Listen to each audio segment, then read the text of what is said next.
नमस्कार दोस्तों, मैं हूं गौरव और आप देख रहे हैं मार्केट रिपोर्ट। आइए बात करते हैं बैंक निफ्टी की।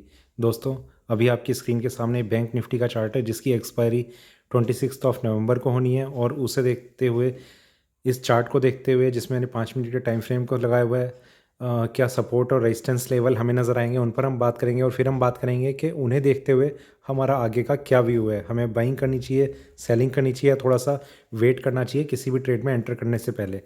तो आइए शुरू करते हैं 5 मिनट के टाइम फ्रेम के साथ बैंक निफ्टी का चार्ट। दोस्तों, जैसा कि एक्सपेक्टेड था, कल मैंने एक मैसेज फ्लैश किया था कि एस जी एक्स निफ्टी उसमें 12,800 के टारगेट को भी टच कर दिया था निफ्टी ने।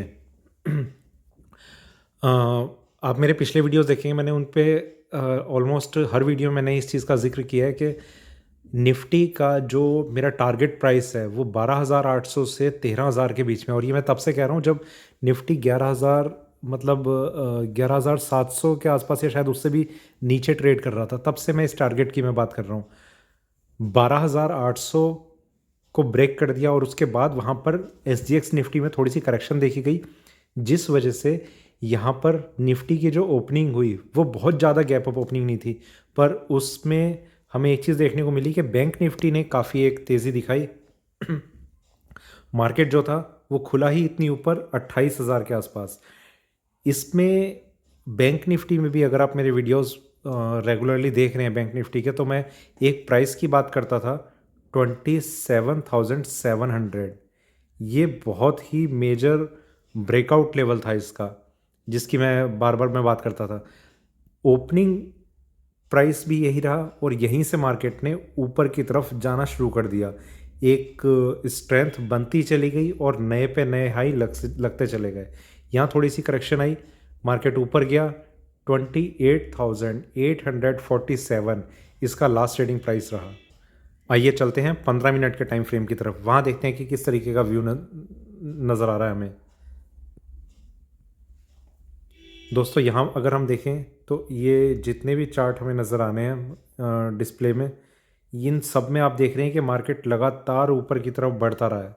और ऊपर में इसने 28,847 का लास्ट ट्रेडिंग प्राइस लगाया और वहाँ पर उसी के आसपास अपनी क्लोजिंग सेटल कर दी। एक इस तरीके का व्यू, कहीं भी कोई डाउन साइड नहीं है, लगातार इसमें एक अप ट्रेंड बना हुआ है। मैं आपसे हमेशा ये कह रहा हूँ, जो भी आप अगर मेरे वीडियोस देख रहे होंगे, कि निफ्टी में, बैंक निफ्टी में एक तेज़ी चल रही है। हमारा बाइंग का लेवल क्या होना चाहिए उस पर डिस्कशन ज़रूर हो सकता है, पर अगर आप सेलिंग करना चाह रहे हैं तो वो बहुत ही गलत डिसीजन आपका रह सकता है जब तक ये तेज़ी कंटिन्यू है। और अभी इसमें फ़िलहाल भी ऐसे कोई साइन हमें नज़र नहीं आ रहे हैं जहाँ से मार्केट टर्न कर सके। निफ्टी ने वो टारगेट को टच किया है जो हम एक्सपेक्ट कर रहे थे। निफ्टी का मैं अभी आपको और बताता हूँ कि निफ्टी में अगर 13,100 के आसपास अगर क्लोजिंग कर दी तो उसके बाद और आप ज़बरदस्त तेज़ी देख सकते हैं निफ्टी के चार्ट्स में। सेम ट्रेंड बैंक निफ्टी में भी हम देखेंगे। यहाँ पर अभी तक एक फ्रेश हाई नहीं लगा है, ऑल टाइम हाई। तो यहाँ पर भी फिर वो लगना शुरू हो जाएगा जब निफ्टी में 13,100 के आसपास का लेवल टच हो जाएगा। देखिए ये सब क्यों हो रहा है, क्या रीज़न है, उस चीज़ पर कोई फंडामेंटलिस्ट सिर्फ मार्केट के होने के बाद अपनी राय दे सकते हैं। देखिए, फंडामेंटल और टेक्निकल्स में ना एक छोटा सा डिफरेंस है। जिसे मार्केट गिरता हुआ दिख रहा होगा वो फंडामेंटल्स को उसी तरीके से ऑब्जर्व करना शुरू कर देगा। मार्केट में अगर गिरावट आनी शुरू हो जाएगी कि क्योंकि सेकेंड वेव आ गई है कोरोना की, इस वजह से मार्केट उसे डाइजेस्ट नहीं कर पा रहा और मार्केट में एक सेल आउट देखने को मिल गया है, या फिर वैक्सीन निकलने शुरू हो गए हैं और इस वजह से मार्केट को एक रिलैक्स मोड में, इकोनॉमी अपनी रफ्तार पे आ सकती है।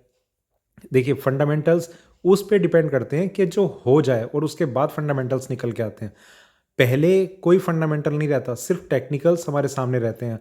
टेक्निकल्स को लेकर हम थोड़ा सा आगे का व्यू देने में ज़्यादा कैपेबल होते हैं as compare two of what fundamentalist give. ठीक है, और थोड़ा सा आगे चलते हैं 1 घंटे के टाइम फ्रेम पे, वहाँ देख रहे हैं। देखिए दोस्तों, यहाँ अगर हम नज़र डालें, मार्केट यहाँ एक छोटी सी करेक्शन दिखाई थी, उसके बाद ये स्ट्रेट अप ट्रेंड कहीं पर भी कोई रुकावट नहीं, किसी भी तरीके की कोई डाउन साइड नहीं। 28,800 मतलब बहुत। और इस रैली की शुरुआत कहाँ से हुई है? 24,000 से। 4,500 पॉइंट के आसपास की एक स्ट्रेट अप ट्रेंड। आइए थोड़ा सा और आगे चलते हैं 4 घंटे के टाइम फ्रेम पे। दोस्तों यहाँ पर इसने एक लो प्राइस टच करा था, उसके बाद से स्ट्रेंथ बननी शुरू हुई। यहाँ मैंने एक प्राइस बताया था 22,300 के आसपास, कि अब इसमें तेज़ी आ चुकी है। मार्केट यहाँ थोड़ा सा कंसोलिडेट हुआ, ऊपर गया, यहाँ थोड़ा सा कंसोलिडेट हुआ। ये एक पार्ट था जहाँ पर थोड़ी सी एक करेक्शन हमें नज़र आ सकती थी, पर जिस तरीके से अगले ही टाइम में गैप अप ओपनिंग हुई, मार्केट ने वापस अपना जो मूड था वो ऊपर की तरफ बना लिया और लगातार हमें बाइंग देखने को मिली। देखिए बहुत ही कम ट्रेडर्स ऐसे होंगे जिन्होंने ये पूरी की पूरी जो ये रैली है ऊपर की तरफ, इसका मज़ा लिया होगा। मतलब यहाँ पर बाइंग करी होगी और यहाँ सेल करा होगा, इस तरीके का कुछ। पर जो लोग सेलिंग में होंगे, सेलिंग में यहाँ सेल करने हैं, एवरेज करने के लिए यहाँ कर रहे हैं, या फिर यहाँ निकल के फिर यहाँ सेल कर रहे हैं, यहाँ निकल के फिर यहाँ सेल कर रहे हैं, वो अल्टीमेटली मार्केट के साथ चलने से ये सोचते हैं कि उन्हें ज़्यादा नुकसान हो सकता है। आप कितना भी कुछ कर लीजिए, मार्केट में एक अगर ट्रेंड बना हुआ है तो आप उसको बदल नहीं सकते। आपको ट्रेंड का साथ पकड़ना ही पकड़ना पड़ेगा। हम हमें जो लीड कर रहा है वो मार्केट है, हम सिर्फ उसे फॉलो कर सकते हैं। अगर आप लीडर बनना चाह रहे हैं, मार्केट को पीछे करना चाह रहे हैं, तो ये आपकी भूल है। मार्केट मतलब एक अथाह समंदर है जिसमें कितना भी आप पानी डाल लो उससे कोई फ़र्क नहीं पड़ेगा, उससे कितनी भी पानी निकाल लो उससे कोई फ़र्क नहीं पड़ेगा। आप अ, आपकी इन्वेस्टमेंट मार्केट में मैटर ही नहीं करती। तो जहाँ जिस तरफ समंदर का बहाव है, आप उस डायरेक्शन में आप रहिए, आपको ज़रूर बेनिफिट होगा। ठीक है, और थोड़ा सा आगे चलते हैं डेली चार्ट्स की तरफ। देखिए दोस्तों, यहाँ पर एक डाउन साइड थी, करेक्ट, वो बाइंग आनी शुरू हुई। यहाँ थोड़ा सा ये पार्ट था जो थोड़ा धीरे से इसे नीचे की तरफ ला रहा था।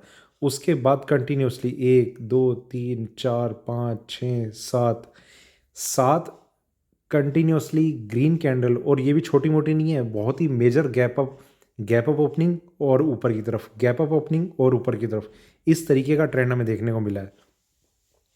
तो आप अगर सेलिंग कर रहे हैं और सेलिंग को होल्ड करके बैठे हुए हैं तो आप बहुत ही भारी गलती कर रहे हैं। देखिए, अभी कह नहीं सकते कि मार्केट में वापस ये लेवल कब हमें नज़र आएंगे।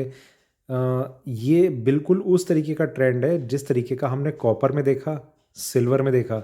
सिल्वर में भी पहले, एक सेकेंड इसे मैं थोड़ा सा श्रिंक कर दूँ तो मैं थोड़ा सा आपको अच्छे से बता पाऊँगा। सिल्वर में भी इस तरीके का एक ट्रेंड था, नीचे गया मार्केट और फिर धीरे धीरे ऊपर की तरफ बढ़ना शुरू। अभी तो ये यहाँ पर आया, इस प्राइस को भी अगर इसने ब्रेक कर दिया तो आपको भी नहीं पता कि आगे क्या होने वाला है। बैंक निफ्टी 30,000, 35,000, 40,000, 50,000 कोई भी लेवल दिखा सकता है आपको, इतनी स्पीड से बढ़ सकता है। खैर, मेरी कोई इंटेंशन ऐसी नहीं है कि मैं सेलर्स को डराऊं या बायर्स को मोटिवेट करूं। मैं सिर्फ आपको ये बता रहा हूं कि अगर ऐसा हो जाए, अगर ये प्राइस ब्रेक हो गया और मार्केट इसके ऊपर सस्टेन कर गया, ये प्राइस क्या था मेरे ख्याल से 31-32 हज़ार के आसपास का कुछ लेवल हो सकता है यहाँ का। तो ये प्राइस अगर ब्रेक हो गया और इसके ऊपर मार्केट ने सस्टेन कर लिया, आपने आपको होल्ड कर लिया, तो 40,000 के ऊपर का टारगेट प्राइस बहुत इजीली आपको देखने को मिल जाएगा। ठीक है, अभी अगर जल्दी ही इसमें कोई टर्न नहीं आता तो निफ्टी बिल्कुल अपने रेजिस्टेंस लेवल पे है, वहाँ से टर्न आना के चांस हो सकते हैं।